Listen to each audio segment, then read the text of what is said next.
the purpose of this set of notes is to investigate the central limit theorem a little further than what we've done previously in the class notes.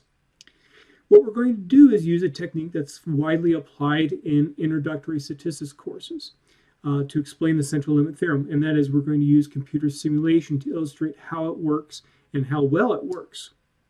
And so just as a review, the central limit theorem states the sampling distribution of y bar is approximately a normal distribution with a mean of mu and a variance of sigma squared divided by n.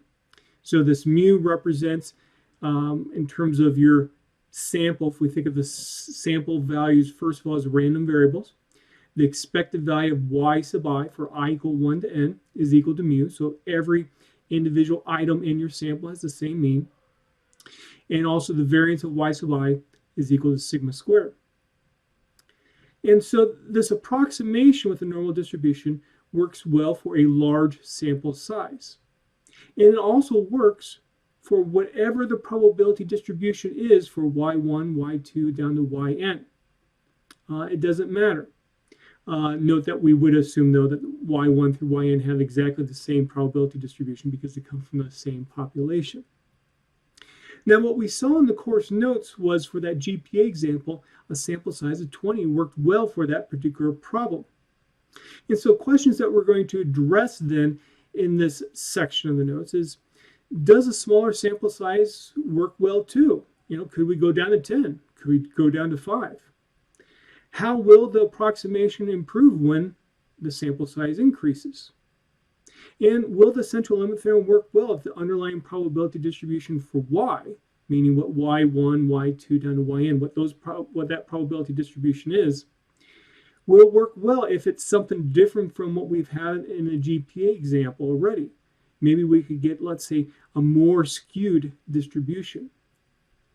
So that's what we're going to investigate here. But to do this, though, we need to talk about computer simulation of actual observations first. So what I like to be able to do is have a computer simulate taking a sample from a population where I control certain aspects of the population so that I can check, for example, how well the central limit theorem actually does work in practice, or would work in practice. And so to do this, we're going to work with this familiar probability distribution to us already, the normal probability distribution. And let's just say that random variables from this population have a mean of 2.85 and a variance of about 0.4082. And what I like to do is have R now simulate what a sample would look like from this particular population. So let me go ahead and jump on over here to 10 to do this. So I set my mu, I set my sigma, and I'm going to take a very large sample from my population, 100,000 observations. And the reason why I'm taking such a large sample is because I really want to get a good picture of what the population really looks like. Now, to take this sample from the population, I can use a function called rnorm. R stands for random, norm stands for normal. And what this is going to allow me to do is sample from a population that's characterized by a normal probability distribution with this particular mean and this particular standard deviation. The sample size is going to be 100,000. So the n argument corresponds to the sample size. Now, I'm going to go ahead and do this. And if I use the head function to look at the first 6 observations, oops. Let's try this again. This is what I get. So my very first sample value is about 2.33. The next sample value is about 3.04, and so on. Now, if I were to run this code again, I get a different sample. If I were to run this code even again, I'm going to get another different sample as well, because this is basically simulating what a sample would be, what it would be like if you're taking a random sample. Now, for teaching purposes, what I'm going to do is try to always get the exact same sample. So to do that, I'm going to set a seed, and we've seen this earlier in the course. What this tells R is that, hey, whenever you take your sample, use this C number as a way to start the sampling process to ensure that you get exactly the same sample no matter how many times you run it. Okay, so let's take a look at a histogram of this sample. Of course, it opens up in a different monitor. And here we go. You know, this sample looks, the histogram looks sort of mound shaped, looks about approximately symmetric. It's not perfect. And if I were to plot a normal distribution curve on top of that, and I'll explain how I do that in a second. Here we go. So this normal distribution has the correct mean of 2.85 and correct variance of, I think it was 0.41, I think. And we can see that the histogram follows the same shape. We would expect that because we're taking a sample from a population that's characterized by this probability distribution. So, of course, I come over here. So, for example, if I were interested in, well, how many observations fall between about 3.1 and about 4.0, I could find that proportion of observations, and I would expect that proportion to be approximately the same as the probability that a random normal random variable is approximately, we'll call that 3.2 there. The probability of random normal random variable is between 3.2 and 4.0. Okay. So now how did I do this plot? Let me back up here a second. So just to give it a little bit more fine control of how the histogram classes were chosen, I chose breaks equal 25. But the main thing here is that with the freak equal false argument, what that simply does, it rescales the y-axis so that I could actually plot a probability distribution on that same plot and get everything to match up.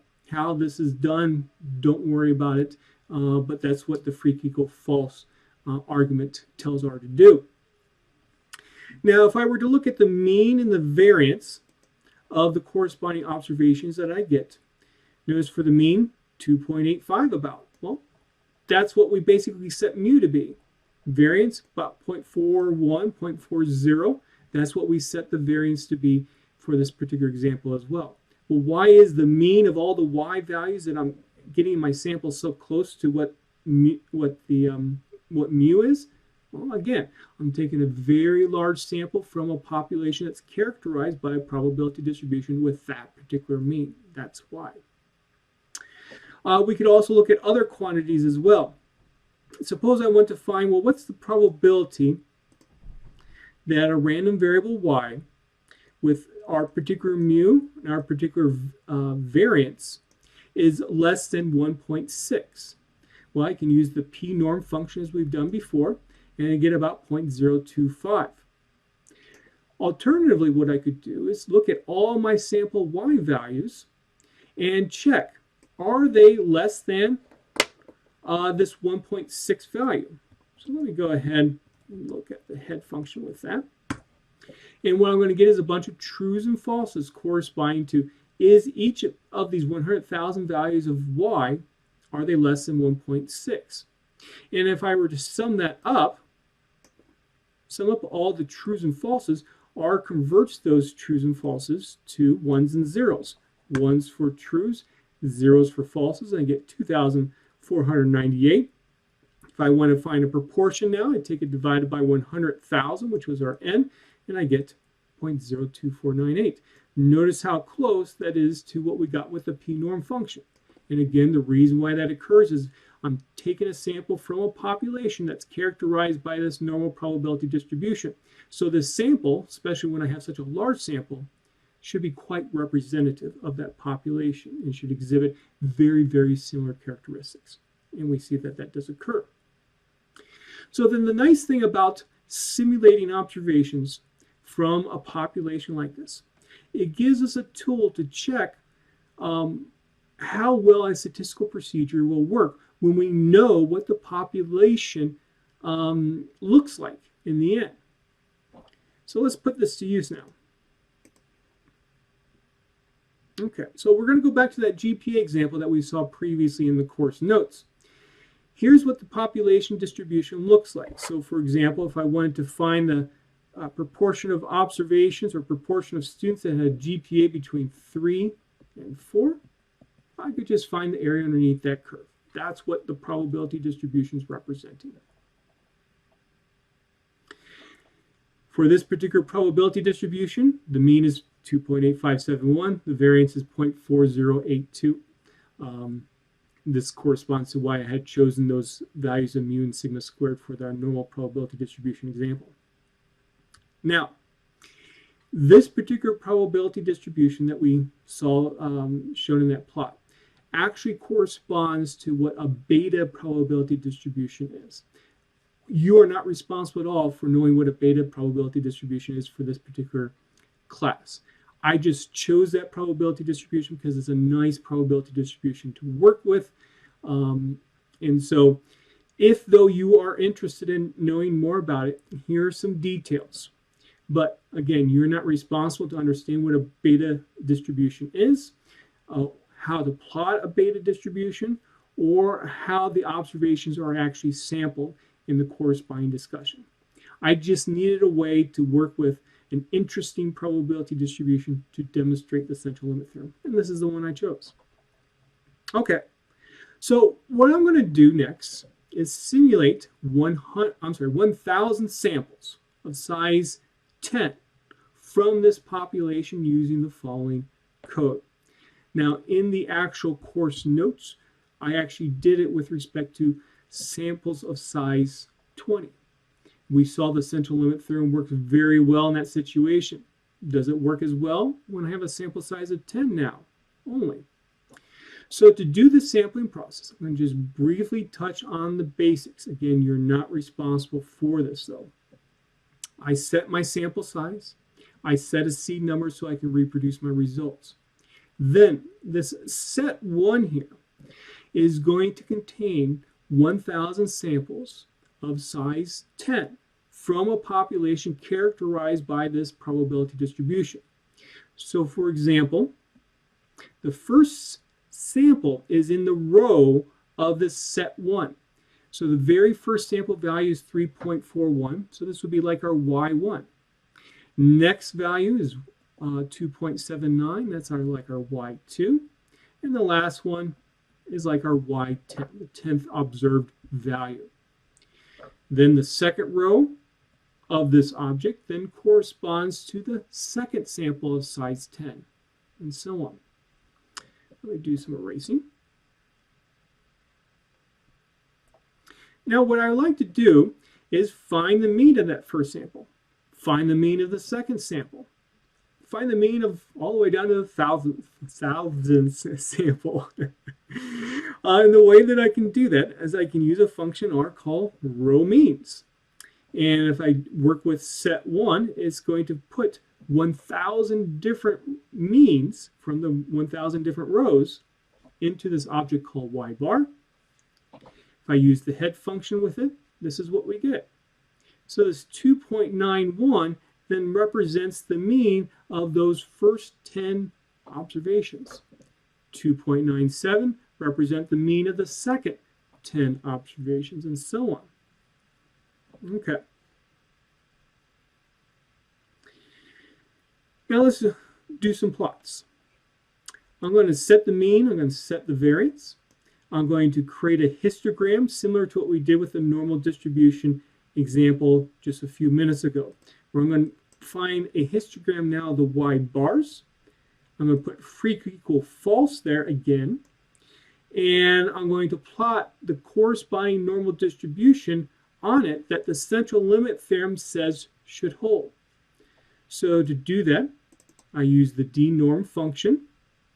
I'm going to, excuse me, for my x argument for dnorm, remember dnorm finds my, let's say, f of y value if I want to plot a normal distribution. I'm going to put an x there. The mean is 2.8571.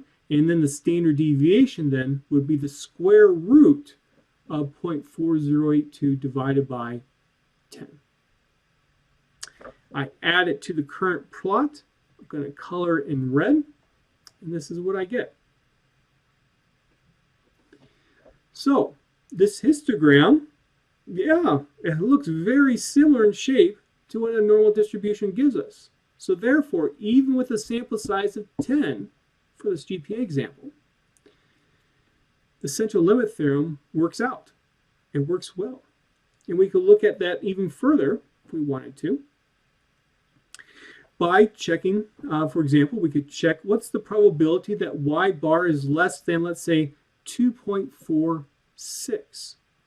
Well, using the normal distribution approximation, we can use the p-norm function with 2.46 in there, a mean of mu, put in the corresponding standard deviation that would exist given the central limit theorem, and we get about 0.025.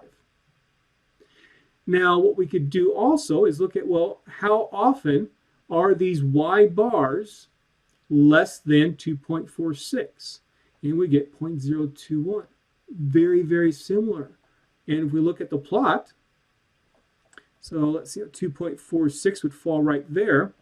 And so we can see that the area underneath the curve looks to be somewhat well approximated by the height of those bars in that histogram. So let's move on now. So what if, though, a sample size is equal to 5 instead?